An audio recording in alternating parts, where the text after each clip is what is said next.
এবার আমরা চলে আসলাম আমাদের একটা রানিং প্রজেক্ট যাত্রাবাড়িতে, বিবির বাগিচাতে। এখানে আমাদের রানিং প্রজেক্টের কাজ চলতেছে। আমরা চলে আসি ভিতরে। আমাদের ড্রয়িং রুম, ডাইনিং রুম, এখানে আমাদের সিলিং এর কাজ মোটামুটি প্রায় কমপ্লিট, কাঠের কাজ কমপ্লিট মোটামুটি।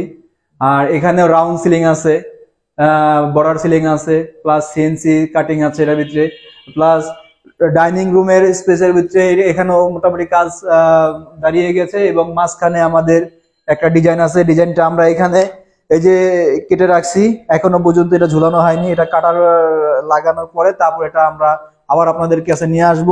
এবং এই ডাইনিং স্পেসের মধ্যে আমাদের এখানে একটা ডিনার ওয়াগান আছে, এই দেয়ালটাতে ডিনার ওয়াগান, এখানে গ্লাসের সেলফ থাকবে এবং উপরে থেকে লাইটিং এর ব্যবস্থা থাকবে।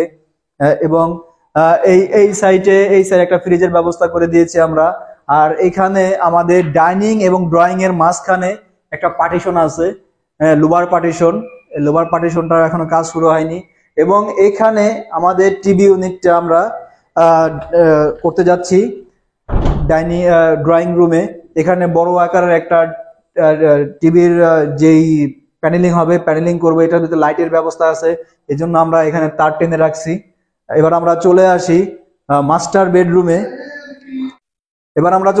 মাস্টার বেডরুমে এখানে আমরা ক্যাবিনেটের বডিটা দাঁড় করিয়েছি। এবং এখানে যেই ক্লায়েন্ট যেভাবে বলেছে এবং আমাদের লেআউট প্ল্যানে যেভাবে ড্রয়িং করা আছে আমরা সেভাবেই আমরা কাজটা করেছি। এবং এটার পিছনে আমরা পিভিসি ব্যাকপ্লাইয়ের জন্য পিভিসি লাগাবো ব্যাকপ্লাইতে। এবং এই গ্যাপটার ভিতরে ঢুকে যাবে। এবং এখানে এই বোর্ডের পিছনে, ক্যাবিনেটের পিছনে আমরা পিভিসি বোর্ড ইউজ করতেছি যাতে এরা ড্যাম যাতে না হয়।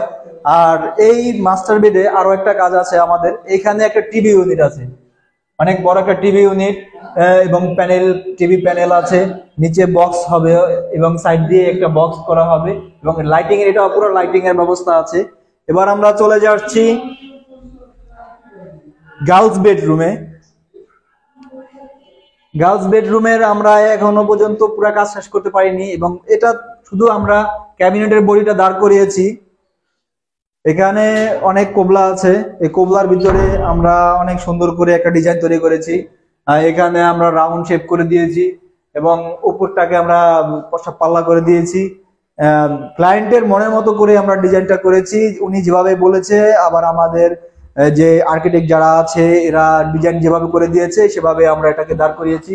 এবং আমাদের এই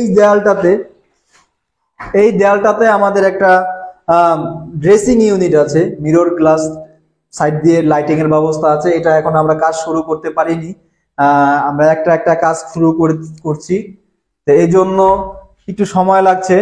তো সমস্যা নেই, আমরা আপনাদেরকে আবারও আমরা আমাদের কাজটা ফিনিশিং পর্যায়ে যখন চলে আসবে তখন আপনাদেরকে আবার নিয়ে আসবো। এবার আমরা চলে যাচ্ছি বয়েজ বেডরুমে। এখানে স্টাডি ইউনিট প্লাস ক্যাবিনেট, ওয়াল ক্যাবিনেট, এটাও আমরা সামন দিয়ে দরজার যেটা সামনাসামনি আছে এটাকে আমরা রাউন্ড শেপ করে দিয়েছি। এবং এখানে আমরা হ্যাঙ্গারের জন্য জায়গা করে দিয়েছি এবং প্রত্যেকটা বক্স করে দিয়েছি। আর এখানটাতে হচ্ছে আমাদের টেবিল, যেটা রিডিং টেবিলের উপরে আপনার স্টাডি ইউনিটের যেই বইটই রাখার জন্য এখানে সেলফ করে দিয়েছি। এবং এই দেয়ালটাতেও আমাদের স্টাডি ইউনিটের জন্য জায়গা আছে, এটা আমরা এটা করব। এবং এই গ্যাপটাতে কোবলার ভিতরে এখানেও আমরা সেলফ করে দিব। এবার আমরা চলে যাচ্ছি আমাদের পরের স্টেপে, আমরা কিচেন রুমে চলে যাচ্ছি। কিচেন রুমটি মোটামুটি অনেকই ছোট, তারপরও আমরা অনেক সুন্দর করে এটা সাজানোর চেষ্টা করতেছি। আমাদের বডিটা মোটামুটি দাঁড় করায় ফেলাইছে এই সাইডে, এবং এই সাইডেও বক্স আছে। এই সাইডটাতেও আমাদের জন্য পাল্লার ব্যবস্থা করে দিয়েছি। এবং এই যে এখানে নিচে ড্রয়ারের ব্যবস্থা আছে এবং নিচে পাল্লার ব্যবস্থা আছে।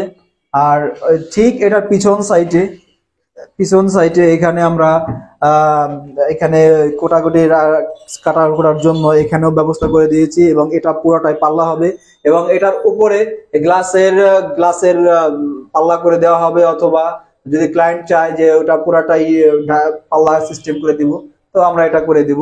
এই আর কি আমাদের কাজের এখন পর্যন্ত সর্বশেষ অবস্থা। তো আমরা আমাদের পরের নেক্সট ভিডিওতে আপনাদেরকে আমরা পুরা আমাদের যে রানিং যে ফ্ল্যাটের যে কাজটা কতটুকু কি হয়েছে আপনাদেরকে আমরা স্টেপ বাই স্টেপ জানিয়ে দেওয়া হবে। আসসালামু আলাইকুম।